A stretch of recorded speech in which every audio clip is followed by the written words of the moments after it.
Tyobulungi kwefaako ekyo mukimanye buli lw'omuleka asiiwuuka ekyova olaba omuyita omukadde so nga bambi kyana kito tekinnaggwa ku mpagala ekikuzensa gundi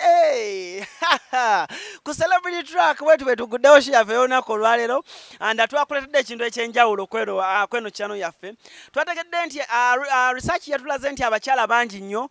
mulaba celebrity track era munyumirwa emboozi ezingi nnyo zetukola olwaza ne mama Brighton naye mumulaba nnyo era nyongera obategeeza nti olunaku olwaleero n'omukyala mweru mulungi nnyo naye ng'ate ali ku original okitegeera naye ng'ate naye akosa products ze zatutunza zino zetugenda okuba nga tukubulya gwe omukyala tulaba ku lunaku olwaleero tugenda kwogerako eyo ensonga gye mutera okukomentinga ku bannammwe mu comments mbalaba awo nga bammwesudiya ono nga yeyerusa nnyo ono nga yenyika mbwenyisi kale ensonga zetugenda okwogerako olwaleero za kizigo nga bw'okiraba wano ebizigo ebyenjawulo bikola mulimu ki bikola ki sabbuuni akola ki oyagala kweyerusa oyagala kyusaamu ku kkala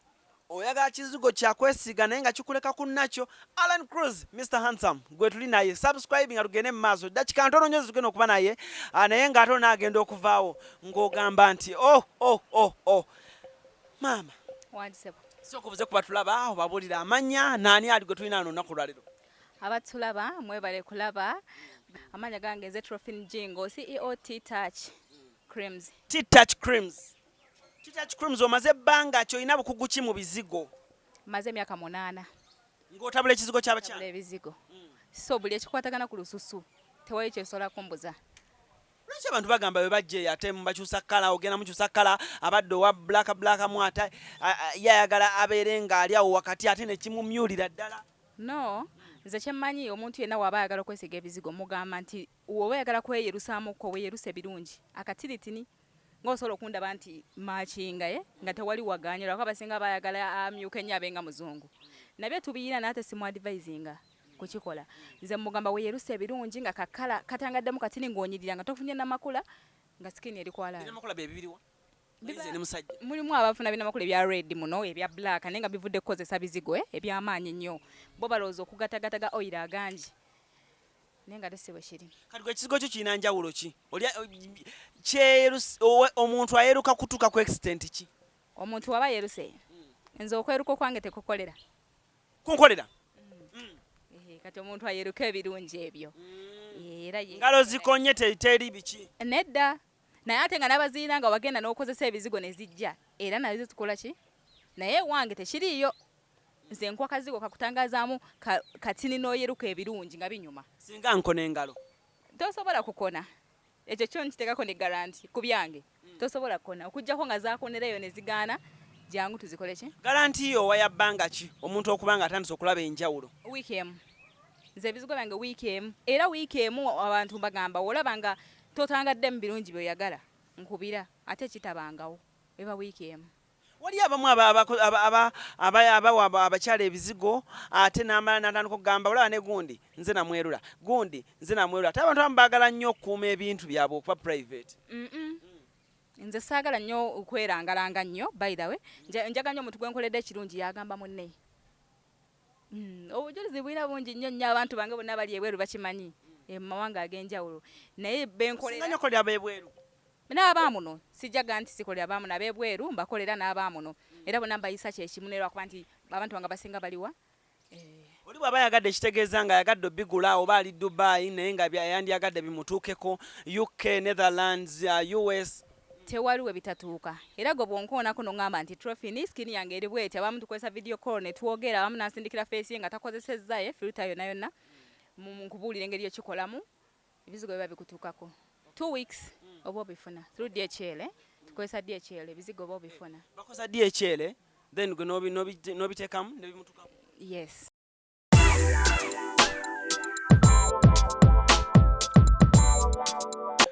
twegattiddwako Uncle Caps oba osobola omuyita Uncle Kapale and of course alina ebibuuzo byagala obuuza omukyalo ono kwegamba tufuna abacelebrity ab'enjawulo ne bajja eri omusawo w'ensusu z'abakyala ne bamubuuza ebibuuzo byo ebibaluma nga balaba ku bakyala omukyalo ono n'abiddamu ng'omusawo w'ensusu Uncle Caps sooka obuuze ku bantu mugamba mutya bannayuganda bonna we muli okusinziira abali London abali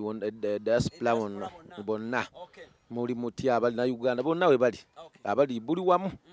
amanya dobozi bamutaka uchi Simon aka Msikapale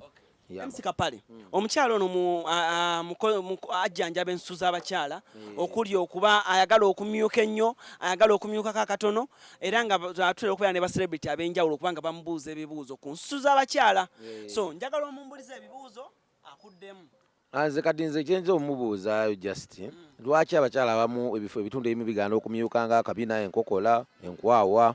ne wali eri mu mpatanya z'ensi ebisambi wansi awo ng'ewali mukulu hundi Senkulumandwa wagaana nnyo okumyuka era olusi ffe wetubuukira n'omanda ono mukazi ki omukazi azaalibwa nga mweru n'ekigambo kyennyini kiba kya brown kati ate lwaki abakazi abatuula mu kizigo bafuuka ba pinki tewaliwo bizigo bisobola bafuula brown kasokaddemu ekyo so damu mwami Kapale kakati agambye nti lwaki ebitundu ebimu bigaana oluusi nezigaana simanya bwe babitabula naye nze ebyange mba mbikuwadde wamanyi nga wenna simanya bwe babitabula ntabula yabwe naye nga nze ebyange we mbikuwa bw'otabula otamunnyonnyole Kapale engeri gy'otabulamu ekizigo kyo engeri gyetabulamu ekizigo nkozesa oil omulungi ennyo in fact oil asinga talina muno mulinnyira nnyonyi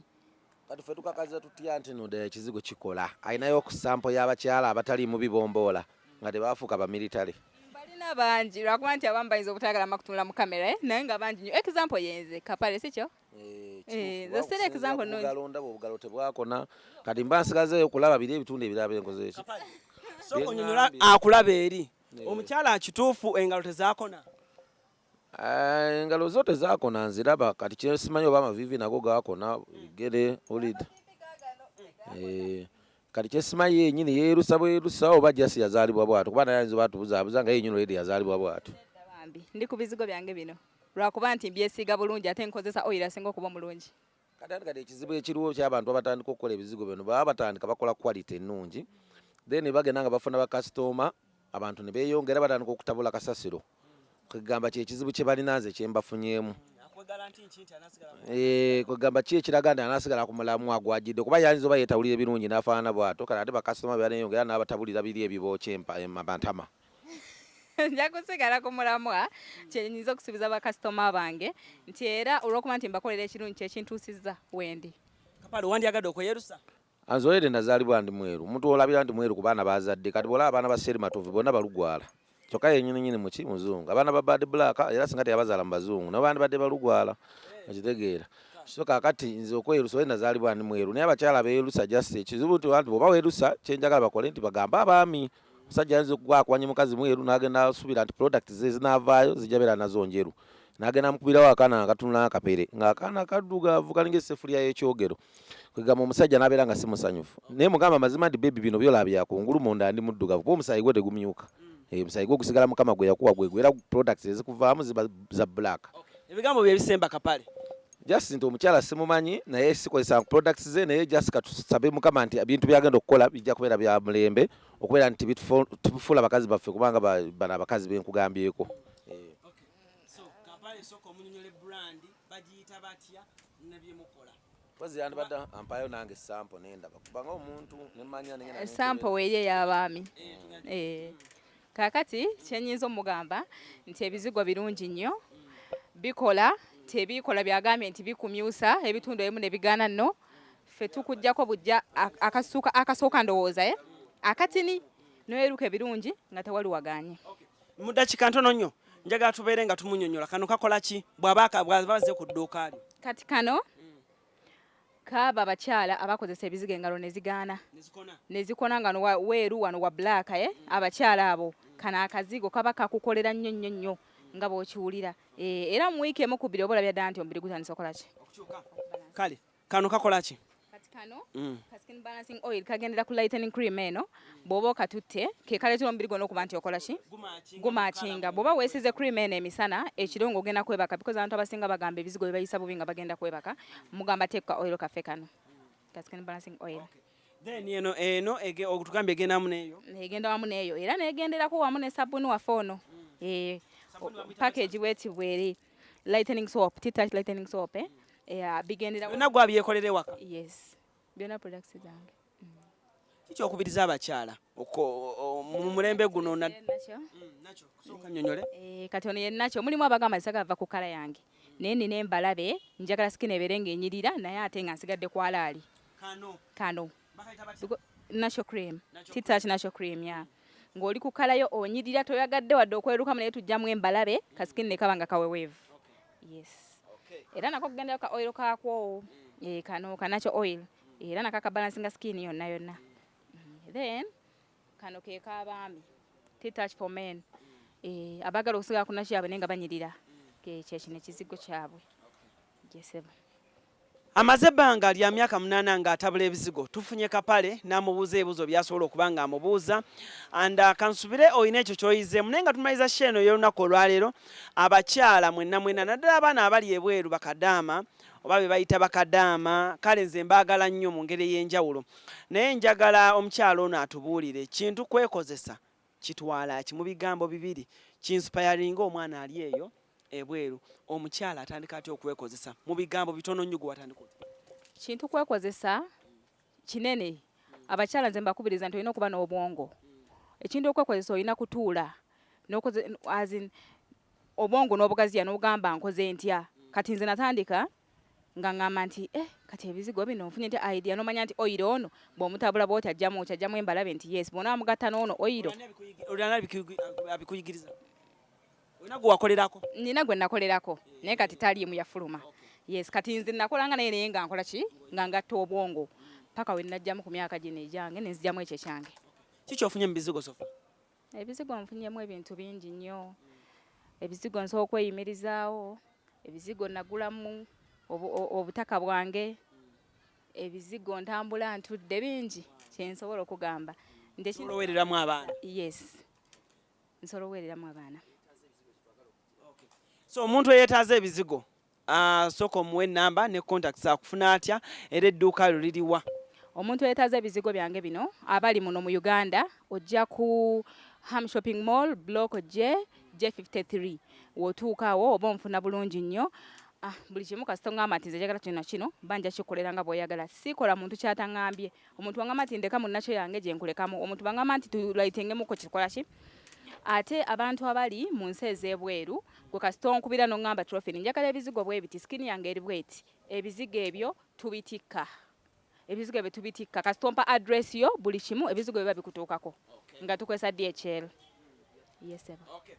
Awo wennyini wenjagala okuba nga nerekereza omukyalo ono tujja kuba tumufuna buli wiiki omulundi gumu asobole okuba nga ajja tukugule mu nsonga zaffe ez'enjawulo n'ebibuuzo byammwe bye munaba mubuuza ngaawo wansi nabyo ne ku n'amannya gammwe mugaseeko bulungi.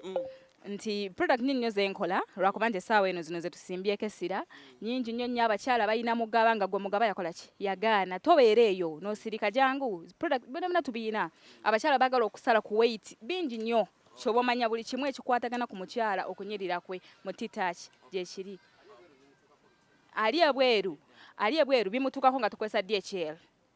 DHL kasita tukkiriziganya tumanye emiwendo gye tukkiriziganyizaako akabeeyi kakuteesa tekali waggulu mikwano. Mpozi kanebazeeko ne ku bantu bange bambi bangi nnyo abanfudde kyendi abantu bange abali Austria abali USA abali Canada Denmark mwenna bakasitoma bange bambi mwe balenye kumpagira era I promise you njabbawo ekisinga. Ng'okosa celebrity track tewali kintu kyotunda kitayinza tuuka ku muntu. Alan Cruz is my name. Instagram official Alan Cruz, Facebook Alan Cruz oba onfuna bulungi nnyo otherwise social media okosa mannya ki? Trophy ni Jingo. Yes. Gundi ya Trophy eri ki spelling? TROPHINE. Pozi ne namba y'essimu. Omuntu kwanza okumfunya 0700 499977. 700499977. Okay. Alan Cruz for now. I'm out. Musibe bulungi mweraba.